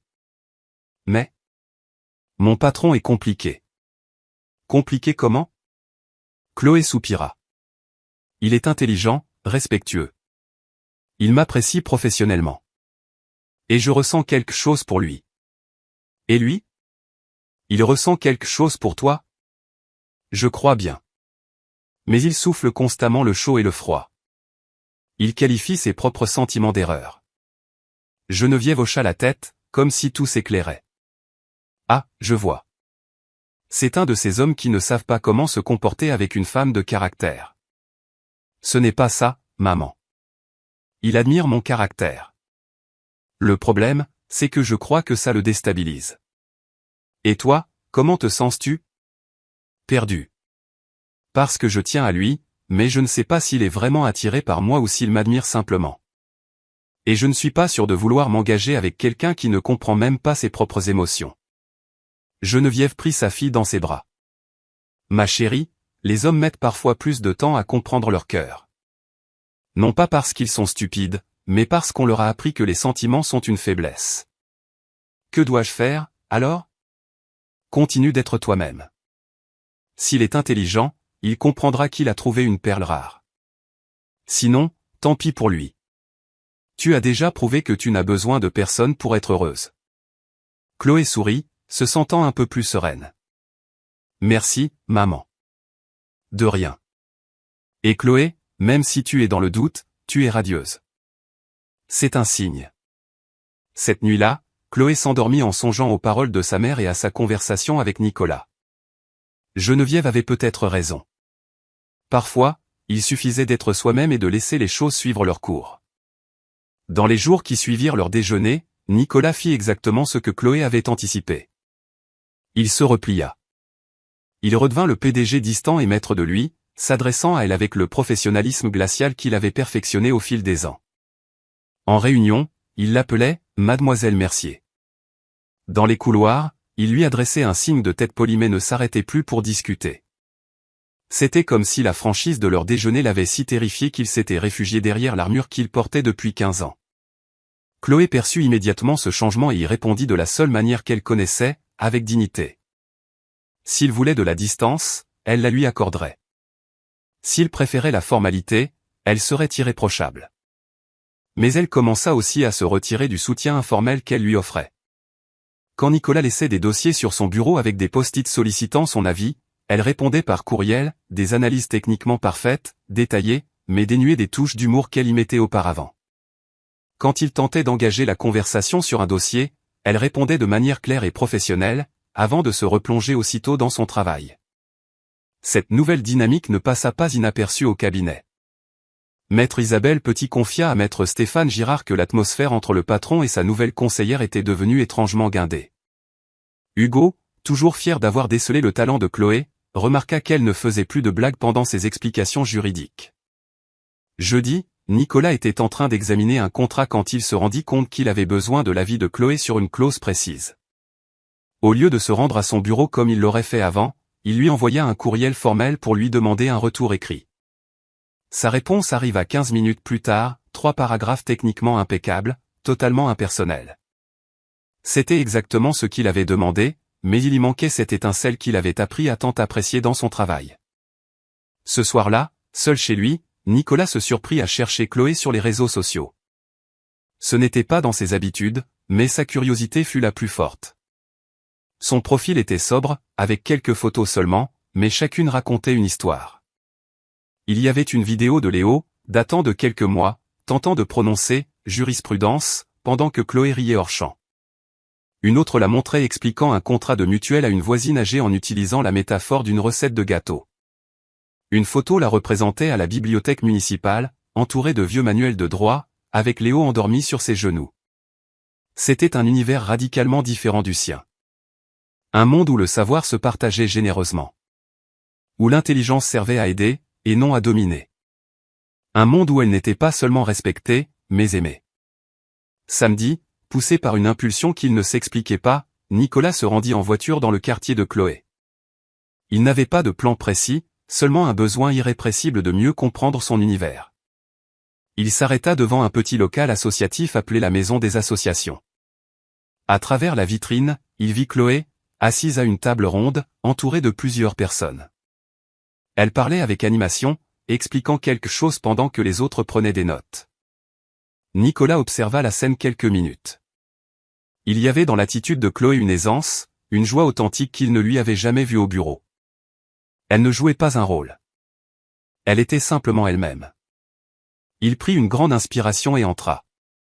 Le groupe se tut en le voyant. Chloé leva les yeux, visiblement surprise. « Nicolas, qu'est-ce que tu fais ici ?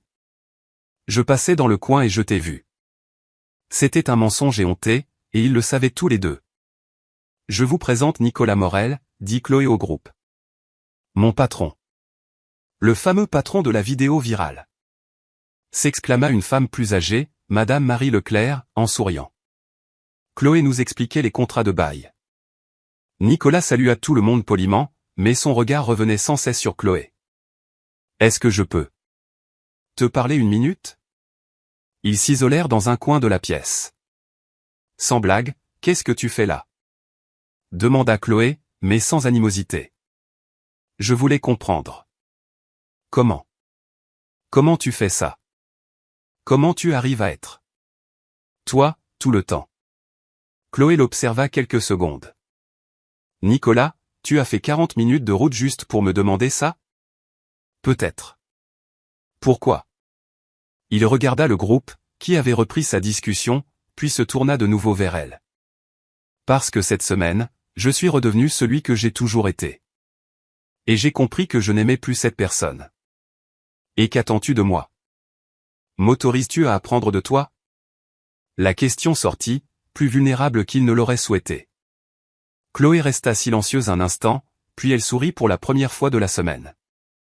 Ça dépend. Es-tu prêt à écouter Madame Marie Leclerc t'expliquer pourquoi son bail est abusif, même si ça doit durer 2 heures? Je le suis. Et à aider Monsieur Jean-Martin à comprendre pourquoi le garagiste ne peut pas lui facturer des réparations qu'il n'a pas autorisées. Je le suis. Et à le faire sans te sentir supérieur à qui que ce soit ici? Nicolas balaya la pièce du regard, voyant pour la première fois non pas des gens qui avaient besoin d'aide, mais des personnes riches d'un savoir et d'une expérience qu'il n'avait jamais soupçonné. Je suis prêt à essayer. Chloé hocha la tête. Alors, assieds-toi. Madame Marie Leclerc était justement en train de nous raconter comment elle a découvert par elle-même qu'elle avait droit à une indemnité qu'aucun avocat n'avait voulu calculer pour elle. Nicolas s'assit, et pour la première fois depuis des années, il se tut pour apprendre, et non pour enseigner. Pendant les 2 heures qui suivirent, il écouta des récits qui le firent reconsidérer tout ce qu'il croyait savoir sur la justice, l'intelligence et la dignité humaine. Quand ils sortirent, Chloé demanda, « Alors, tu as appris quelque chose? » « J'ai appris que tu n'es pas seulement intelligente. Tu es sage. Et il y a un monde entre les deux. Quelle est la différence? L'intelligence résout les problèmes. La sagesse transforme les gens. » Pour la première fois depuis des semaines, ils se sourirent, sans plus aucune barrière entre eux. Le mercredi suivant, Chloé mentionna en passant qu'elle animerait une session à la Maison des associations sur les droits des consommateurs. C'était dans le cadre d'un projet qu'elle menait depuis 2 ans, offrant des notions juridiques de base aux personnes qui n'avaient pas les moyens de consulter un avocat. « Je peux venir ?» demanda Nicolas, surpris par le naturel de sa propre question. « Tu ne vas pas t'ennuyer ? » Au contraire. Je crois que j'ai besoin de voir à quoi ressemble la vraie défense des droits. Le samedi après-midi, la petite salle de la Maison des associations était comble. Une quarantaine de personnes occupaient les chaises en plastique, des jeunes mères avec leurs bébés aux retraités armés de calepins. Nicolas s'installa au fond, en observateur. Chloé monta sur la petite estrade improvisée avec une aisance qu'il ne lui avait jamais vue dans le monde de l'entreprise. Elle portait un jean et un simple chemisier, les cheveux lâchés, loin des coiffures sophistiquées des présentations professionnelles auxquelles il était habitué. « Bonjour à tous », commença-t-elle avec un sourire chaleureux. « Aujourd'hui, on va parler de quelque chose que tout le monde devrait connaître. Comment ne pas se faire arnaquer quand on achète quelque chose? » Des rires fusèrent dans l'assemblée. D'abord, soyons clairs. Tout le monde ici s'est déjà fait avoir au moins une fois. Moi, vous, et même ce monsieur très élégant au fond. Elle fit un geste discret en direction de Nicolas, provoquant de nouveaux rires qui mirent Nicolas à l'aise, sans le pointeur du doigt. La différence, c'est que quand ça arrive à quelqu'un qui a de l'argent, il prend un avocat. Quand ça nous arrive à nous, on râle, on en parle aux amis, et puis c'est tout. On assume la perte. Une femme plus âgée leva la main. Mais Chloé, les avocats coûtent cher. Qu'est-ce qu'on est censé faire, Madame Maria? C'est précisément pour ça que je suis là aujourd'hui. On n'a pas besoin d'un avocat pour tout. Ce dont on a besoin, c'est de connaître ses droits. Pendant l'heure qui suivit, Chloé expliqua des concepts complexes avec des exemples du quotidien. Elle parla des garanties en les comparant à des histoires d'amour qui tournent mal, des taux d'intérêt abusifs en les comparant à des prêts entre amis, et des contrats trompeurs en utilisant la métaphore des recettes de cuisine qui cachent certains ingrédients. Nicolas observait, fasciné par sa manière de traduire le jargon juridique en un langage simple et accessible, sans jamais sacrifier la rigueur technique. Plus important encore, il remarqua la façon dont les gens l'apercevaient, non pas comme une experte condescendante, mais comme une véritable alliée. Quand un jeune homme demanda comment contester un prélèvement incorrect, Chloé ne se contenta pas d'expliquer la procédure. Elle rédigea un modèle de lettre au tableau, donnant des conseils sur le ton à adopter et la manière de structurer un argumentaire solide. L'éducation, c'est le seul pouvoir que personne ne pourra jamais vous enlever, dit-elle en concluant. Et connaître vos droits, ça fait partie de cette éducation. Ne laissez personne vous dire que c'est trop compliqué pour vous. Si j'ai pu l'apprendre en faisant des ménages et en lisant des livres d'occasion, vous le pouvez aussi. Le public l'acclama chaleureusement. Plusieurs personnes l'abordèrent ensuite pour lui poser des questions, la remercier ou simplement échanger quelques mots. Nicolas observa Chloé accorder à chacun la même attention et le même respect, quelle que soit la nature de sa question. Une femme âgée, Madame Conciso, prit les mains de Chloé et lui dit « Ma petite, vous êtes un ange pour nous. Sans vous, je n'aurais jamais réglé mon problème avec la compagnie de téléphone. Madame Conciso, c'est vous qui l'avez réglé. Je n'ai fait que vous montrer le chemin. » Quand la foule se fut enfin dispersée, Nicolas s'approcha. C'était incroyable. Ce n'était qu'une simple présentation. Non, c'était bien plus que ça. Ils marchèrent vers le parking en silence, Nicolas plongé dans ses pensées. « Je peux te demander quelque chose ?» dit-il enfin. « Bien sûr. Comment arrives-tu à être ça? À être si essentiel pour les gens sans même en avoir conscience ?» Chloé s'arrêta. « Nicolas, je ne suis pas essentiel. Je ne fais que partager ce que je sais. C'est précisément ça. Tu ne gardes pas le savoir pour toi, pour avoir du pouvoir sur les autres. Tu utilises le savoir pour leur donner du pouvoir. » Il la regarda avec un mélange d'admiration et d'une sorte de tristesse. « Tu es tout ce que j'ai toujours voulu être sans jamais y parvenir. » Que veux-tu dire? J'ai passé ma vie à accumuler des connaissances pour me distinguer, pour être meilleur que les autres. Toi, tu utilises les tiennes pour élever les gens. C'est l'antithèse de tout ce que j'ai construit. Chloé lui posa doucement la main sur le bras. Nicolas, il n'est pas trop tard pour changer la façon dont tu utilises tes connaissances. Tu le crois? J'en suis certaine. À cet instant, Léo sortit en courant de la maison des associations, suivi de Geneviève. « Maman, tu as été géniale !» cria le garçon en se jetant dans les bras de Chloé. « Léo, voici Nicolas. »« Nicolas, mon fils, Léo, et ma mère, Geneviève. » Léo dévisagea Nicolas avec curiosité. « Tu es le monsieur avec sa voiture. Celui qui est toujours perdu. » Léo le réprimanda Chloé, gênée. Nicolas rit. « Oui, c'est bien moi. Le perdu. » Geneviève lui tendit la main avec un sourire chaleureux. « Enchanté, Nicolas. Chloé nous parle souvent de vous. En bien, j'espère. » Oui. Elle dit que vous êtes très intelligent, mais qu'il vous reste à apprendre à faire confiance à vos émotions. Chloé rougit. « Maman. » Quoi? C'est la vérité. Geneviève se tourna vers Nicolas. « Je peux vous donner un conseil? Ma fille n'est pas compliquée. Elle n'acceptera simplement pas d'être traitée comme un second choix. Si elle vous plaît, ayez le courage de l'admettre. Sinon, ayez l'honnêteté de la laisser tranquille. » Nicolas acquiesça, touché par la franchise bienveillante de Geneviève. « Merci du conseil, Madame Geneviève. » De rien. Et maintenant, vous dînez tous les deux avec nous. J'ai fait des lasagnes pour un régiment, et je n'accepte aucun refus. Léo attrapa la main de Nicolas. « Tu aimes les lasagnes? Mamie fait les meilleures du monde. » Nicolas regarda Chloé, qui haussa les épaules avec un petit sourire. « On dirait que ta soirée est toute programmée. » On dirait bien. Et pour la première fois depuis des années, Nicolas se sentit véritablement chez lui. Le dîner chez Geneviève avait tout changé. Non seulement pour Nicolas et Chloé, mais dans leur manière d'interagir. Les semaines suivantes, ils reprirent leur collaboration avec le même naturel qu'avant. Mais quelque chose s'était transformé. Une nouvelle sincérité s'était installée entre eux.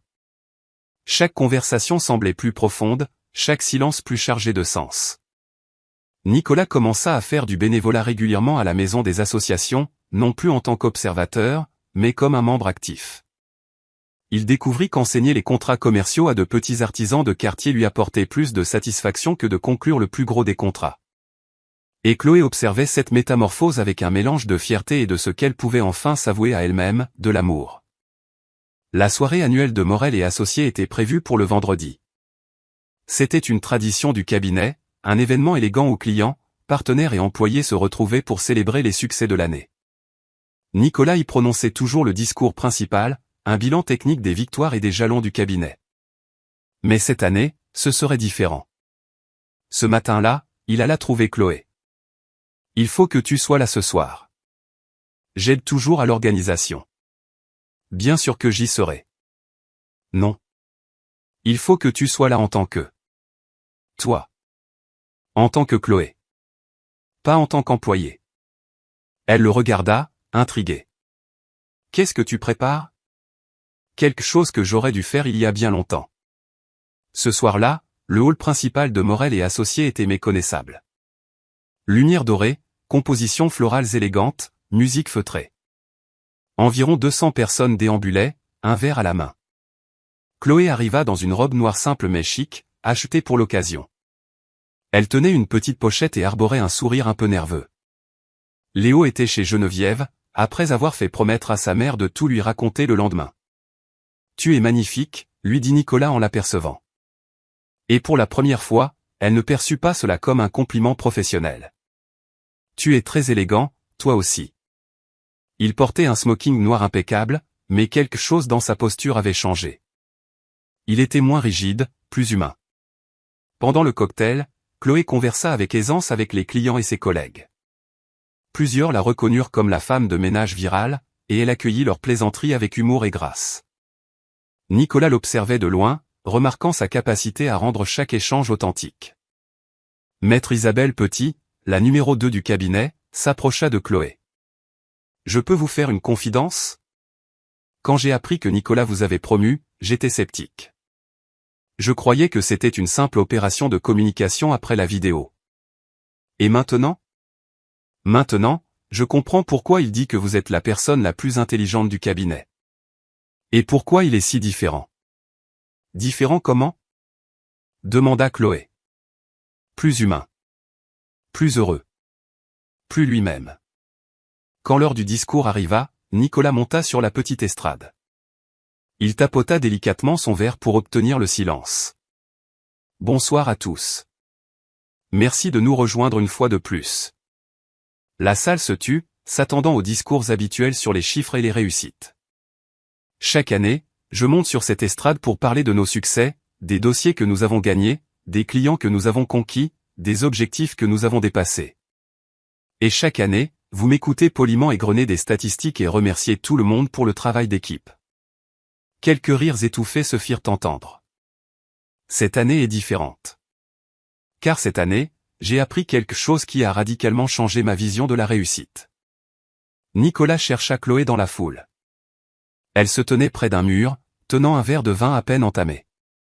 J'ai appris que l'intelligence ne se mesure pas au diplôme. Que le leadership n'est pas une question de hiérarchie. Et que la valeur n'est pas une question de prix. Des murmures curieux parcoururent l'assemblée. Vous savez tous que cette année a été la meilleure de l'histoire de notre cabinet. 68 dossiers remportés, 200 millions de contrats signés, une implantation dans 3 nouvelles régions. Des chiffres impressionnants. Il marqua une pause, les yeux toujours fixés sur Chloé. Mais rien de tout cela n'est arrivé parce que je suis un génie des affaires. C'est arrivé parce que j'ai rencontré quelqu'un qui m'a appris à voir au-delà des chiffres. Quelqu'un qui m'a montré que le vrai droit ne se pratique pas toujours dans des salles de conseil avec vue imprenable, mais dans des centres sociaux où des gens ordinaires apprennent à connaître leurs droits. La salle était désormais plongée dans un silence total, suspendu à ses lèvres. Cette personne m'a appris que le savoir n'est un pouvoir que s'il est partagé. Que l'intelligence n'a de sens que si elle sert à élever les autres. Et que la plus grande réussite, ce n'est pas de gagner un procès à 60 millions d'euros. C'est d'aider une femme de 70 ans à comprendre pourquoi elle n'a pas à payer pour un service auquel elle n'a jamais souscrit. Nicolas descendit de l'estrade et se mit à marcher vers Chloé. La foule s'écarta, lui ouvrant un passage. Chloé Mercier m'a appris que l'intelligence ne porte pas de costume. Que la sagesse n'a pas de domicile fixe. Et que l'amour. L'amour ne s'achète pas, ne se négocie pas, ne se contrôle pas. L'amour se reconnaît, se respecte et se construit. Chaque jour. Il s'arrêta devant elle. Les yeux de Chloé étaient pleins de larmes. Elle n'avait manifestement pas prévu une telle déclaration publique. C'est pourquoi, devant vous tous, je veux faire 2 propositions. Nicolas se tourna légèrement pour s'adresser à l'auditoire, mais son regard resta rivé sur Chloé. Première proposition. Chloé, veux-tu devenir mon associée officielle? Pas seulement une conseillère, mais une associée à part entière de Morel et Associés, avec une participation aux bénéfices, un droit de vote sur les décisions stratégiques et la direction des projets sociaux que nous souhaitons développer. Un silence de mort tomba sur la salle. Chloé hocha la tête, trop émue pour parler. Deuxième proposition, et c'est la plus importante. Veux-tu être ma femme? Cette fois, le silence fut brisé par quelques soupirs émus dans l'assistance. Chloé regarda les visages souriants et pleins d'attente autour d'elle, puis se retourna vers Nicolas. Tu es sûr? Parce qu'il n'y aura pas de retour en arrière. Je suis plus sûr de ça que de n'importe quel contrat que j'ai pu signer. Elle sourit, laissant enfin couler ses larmes. J'accepte les deux propositions. Mais je pose une condition. Laquelle? Pas de fleureur de prix pour tenter de m'impressionner. Si tu veux m'offrir quelque chose de spécial, je veux une bibliothèque. Une vraie bibliothèque, avec des fauteuils confortables et un espace pour que Léo puisse faire ses devoirs. Nicolas rit en lui prenant les mains. Marché conclu. Une bibliothèque, des fauteuils, et tout ce que tu voudras. Il l'embrassa, et cette fois, il n'y avait rien de déplacé ni de confus dans ce baiser. C'était le bon baiser, au bon moment, devant les bonnes personnes. Le public éclata en applaudissements et en acclamations. Maître Isabelle Petit pleurait. Maître Stéphane Girard souriait comme s'il venait de remporter un grand procès. Hugo filmait déjà la scène pour les réseaux sociaux. Quand ils se séparèrent, Nicolas murmura à l'oreille de Chloé, « J'ai une autre proposition à te faire. » Laquelle? Je pense que tu devrais terminer tes études de droit. Chloé recula légèrement, surprise. Nicolas, je n'ai pas. Je n'ai pas besoin d'un diplôme, en plus. Il ne s'agit pas d'en avoir besoin. Il s'agit de mériter une reconnaissance officielle pour ce que tu sais déjà. Et parce que je veux que tu aies toutes les cartes en main. Mais le temps, le travail, Léo? On s'organisera. Ta mère pourra aider davantage avec Léo. Tu étudieras à ton rythme. Et si tu dois réduire ton temps de travail, on le fera. L'important, c'est que tu termines ce que tu as commencé. Chloé réfléchit quelques instants. La faculté de droit avait été un rêve brisé 6 ans plus tôt. L'idée d'obtenir enfin ce diplôme lui avait toujours paru un luxe inaccessible. Tu penses vraiment que je devrais? Je pense que tu devrais faire ce qui te semble juste. Mais je pense aussi que tu mérites d'avoir le choix. Et si j'accepte, tu promets de ne pas me presser ni de me favoriser? Promis. Tu obtiendras ce diplôme de la même manière que tu as tout obtenu dans ta vie. Par le travail, l'intelligence et la détermination. Chloé sourit. Alors j'accepte. Je finirai mes études de droit. Même si ce sera beaucoup. Travailler, étudier, m'occuper de Léo. J'ai surmonté des épreuves plus difficiles. Et cette fois, je ne serai pas seul. Nicolas l'embrassa de nouveau. Et pour la première fois depuis des années, Chloé sentit que tous ses rêves n'étaient pas seulement possibles, mais inéluctables. Le lundi suivant, elle était au téléphone avec le secrétariat de la faculté de droit pour se renseigner sur les modalités de réinscription. Geneviève avait immédiatement proposé de s'occuper davantage de Léo, déclarant qu'il était temps que sa fille achève ce qu'elle avait commencé. Et pour la première fois, Chloé comprit qu'avoir un partenaire ne signifiait pas dépendre de quelqu'un, mais construire une vie à deux où les rêves de chacun avaient leur place. 6 mois plus tard, dans cette même maison des associations où Nicolas avait découvert le vrai sens de la justice, se célébrait le mariage le plus atypique que la région ait jamais connu. La décoration ne sortait pas d'un magazine de luxe. Elle avait été réalisée par les mains habiles de Geneviève, qui avait mobilisé un groupe de voisins pour métamorphoser la petite salle en un lieu féerique. Des fleurs du jardin de Madame Marie Leclerc, des tissus prêtés par la couturière du quartier, des guirlandes lumineuses installées par les électriciens locaux. Chaque détail était empreint d'histoire et d'affection. Les chaises en plastique étaient décorées de rubans colorés. L'autel était une simple table recouverte d'une nappe brodée à la main par la grand-mère de Léo. Au lieu d'un traiteur hors de prix, une grande tablée communautaire accueillait les plats que chaque famille avait apportés. Nicolas arriva en avance, ajustant le costume simple qu'il avait choisi pour ne pas détonner. il observait les derniers préparatifs avec un sourire que maître Isabelle Petit, son ancien employé devenu son ami, décrirait plus tard comme celui d'un homme qui avait enfin trouvé sa place. Les invités formaient un mélange hétéroclite. Les avocats du cabinet côtoyaient le personnel d'entretien. De riches clients discutaient avec des retraités du quartier. Des étudiants en droit riaient avec les enfants de la communauté. Hugo, bien sûr, immortalisait chaque instant, conscient de filmer ce qui deviendrait sans doute la vidéo de mariage la plus virale de l'histoire juridique française. Quand la musique simple commença à jouer, une playlist que Léo avait aidé à composer, Nicolas prit place devant l'hôtel de fortune. Pour la première fois depuis des années, ses mains ne tremblaient pas. Il était exactement là où il devait être. La porte s'ouvrit et Chloé apparut, au bras de Léo. Elle portait une simple robe blanche, achetée dans une boutique du quartier et retouchée par la couturière locale. Ses cheveux étaient lâchés, simplement ornés d'un tournesol frais, une idée de Léo qui avait décrété « Ma maman brille comme le soleil ». Léo, dans son petit costume bleu marine, ressemblait à un avocat en miniature. Il portait un coussin avec les alliances, avançant avec un air si sérieux qu'il fit rire toute l'assemblée à travers ses larmes. Nicolas regarda Chloé s'avancer vers lui et comprit enfin le sens du mot « foyer ». Ce n'était pas un lieu. C'était une personne. C'était cette femme qui avait bouleversé sa vie avec sa sagesse, son humour et une générosité qui l'apprenait encore à égaler. Arrivé à l'hôtel, Léo tendit les alliances à l'officiant, le professeur Pierre Duval, celui-là même qui avait prêté à Chloé ses premiers manuels de droit des années auparavant. Avant les vœux traditionnels, Chloé prit la parole, à la surprise générale. « J'aimerais dire quelques mots. » Elle se tourna vers l'assemblée, tenant les mains de Nicolas. « Pendant longtemps, on m'a connue comme la femme de ménage qui s'y connaissait en droit. Et c'est très bien. Je suis doué pour le nettoyage. Mais avec le temps, j'ai compris que je ne nettoyais pas seulement les sols. » Sa voix était posée, chargée d'une émotion contenue. « J'ai nettoyé les préjugés. Mes propres préjugés sur ce que je pouvais ou non accomplir. Les préjugés des autres sur ce que signifie être intelligent, réussir, être digne. » Elle regarda Nicolas.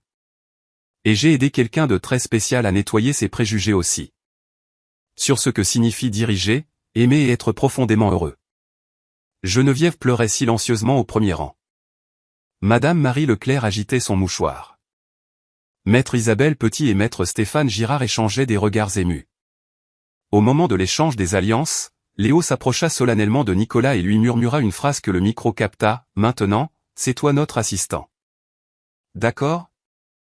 La foule éclata de rire. Nicolas s'agenouilla pour être à sa hauteur. « J'accepte le poste. Mais on peut négocier le salaire ? Bien sûr. Mais je ne prends pas d'argent. Seulement des glaces et des sorties au parc. » Marché conclu. Ils scellèrent leur accord par une poignée de main si formelle qu'elle fit rire tout le monde à nouveau. Quand ils s'embrassèrent enfin en tant que mari et femme, ce fut sous une pluie de pétales de fleurs lancées par les enfants du quartier. Le baiser fut long, tendre et chargé de promesses qui n'avaient pas besoin de contrat pour être tenues. Alors que la fête battait son plein, rythmée par la musique, la nourriture maison et les histoires partagées de table en table, Chloé et Nicolas s'écartèrent un instant pour contempler la scène. « Des regrets ? » demanda-t-il en plaisantant. « De ne l'avoir jamais fait dans un endroit où tout le monde aura son mot à dire sur notre vie ? Toujours ? Non. Pourquoi ? Parce que maintenant, ils sont notre famille. Et une famille, ça veille les uns sur les autres. » Nicolas l'embrassa de nouveau, sachant qu'il avait trouvé non seulement une épouse, mais une toute nouvelle manière de vivre.